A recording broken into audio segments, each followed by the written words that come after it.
နောက်ဆုံးတော့ကလောကိုချယ်ရီတွေပွင့်နေချိန်ရောက်လာခဲ့တာပြီချယ်ရီတွေပါကလောရောက်တိုင်းချယ်ရီတစ်ခါမှမမြင်ခဲ့ရပါဘူးချယ်ရီပင်ကြီးကိုမြင်ရပါရှင်ကလောစီထဲမှာမနက်စာသွားစားပါမယ်မနက်စာစားရင်လည်းတူတူသွားမယ်အဖွဲ့ကိုစောင့်ပါမယ်အချိန်ကြီးပူနေရနေစီထဲမှာရှောက်ပတ်ကြည့်ပါမယ်ဒါတော့မှားထားတဲ့မနက်စာလေးရပါပြီစားလိုက်ပါအောင်မယ်ဒီမှာလက်မှုပညာလေးတွေ့လို့နည်းနည်းဆက်စုရပေါ့နော်ဝင်ပြီးတော့ဆက်စုပါတယ်ပြီးတော့မနက်ဖြန်တောင်တက်မှာမို့လို့လူတဲ့ပစ္စည်းလေးလည်းဈေးထဲမှာရှောက်ကြည့်နည်းနည်းဝယ်ခဲ့ပါတယ်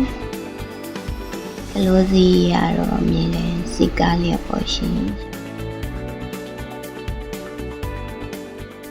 ခဏနေတော့လူစုံလို့ကျမတို့ပင်းတရမှာရှိတဲ့စကူလုပ်တဲ့နေရာကိုသွားလေ့လာပါတယ်စကူကတော့ရှော့ကောက်ကိုပြာနဲ့ပြုတ်ပြီးရင်လူထောင်းပေါ့နော်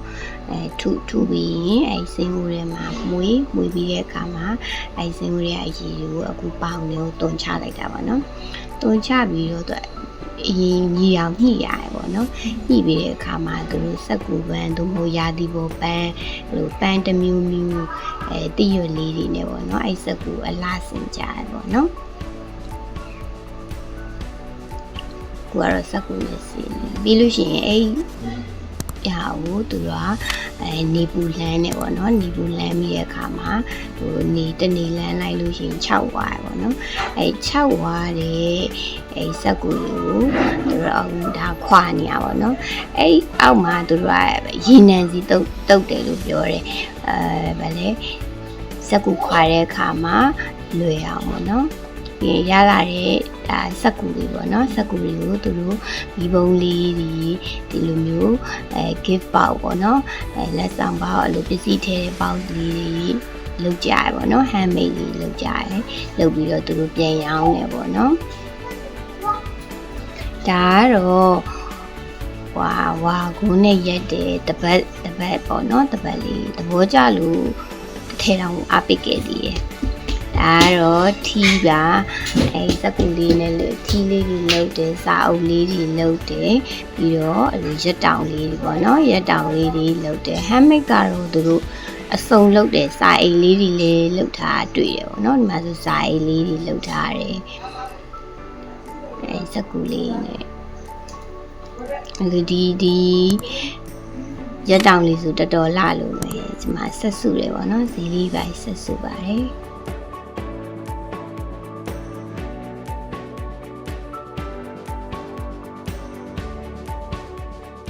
အခုဆိုရင်ကျမတို့ကျန်ရင်းမြောက်ရွာကိုသွားနေပါတယ်ကျန်ရင်းမြောက်ရွာနေပြီးရှင်းမြင်အောင်မြင်တက်မှာပေါ့နော်ဒါတော့ရွာမှာတဲမဲ့အိမ်လေးပါခဏနာပြီးတော့ရွာတွေကိုလိုက်ဆက်စုပါတယ်ကျန်ရင်းမြောက်ရွာရဲ့မူလာတန်းကျောင်းလေးပေါ့နော်ကျောင်းပြည့်ရဲ့မူနဲ့တူကလေးတွေအများကြီးပဲရမ်းချစ်ဖို့ကောင်းပါတယ်ပြီးတော့ကျမတို့လိမ္မော channel ကိုသွားလိမ္မော TV ခုထောင်းခုတာပါပြီးတော့ coffee ပင်တွေတွေ့တပ်ပုံရိုက်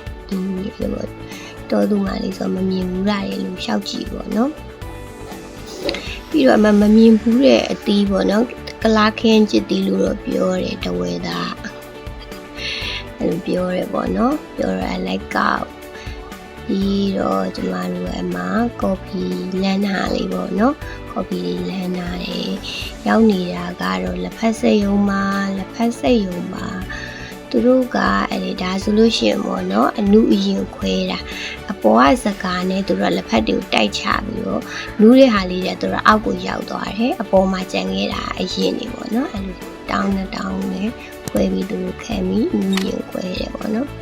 လက်ဖက်တွေအရင်တန်တယ်ဒီမှာလေပြီးတော့ရေတံခွန်သွားကြရပေါ့နော်ရွာတွေကရေတံခွန်မဲသွားပါတယ်ရေတံခွန်ကအရင်တော့ကတော့အရင်လှတယ်ပြောတယ်အခုကအဲ့မှာမီးတွေပြူထားတော့ရေတံခွန်ကရေလေးနည်းနည်းနဲသွားတယ်အလားတရားလေးလည်းနည်းနည်းလျော့သွားတယ်ပေါ့နော်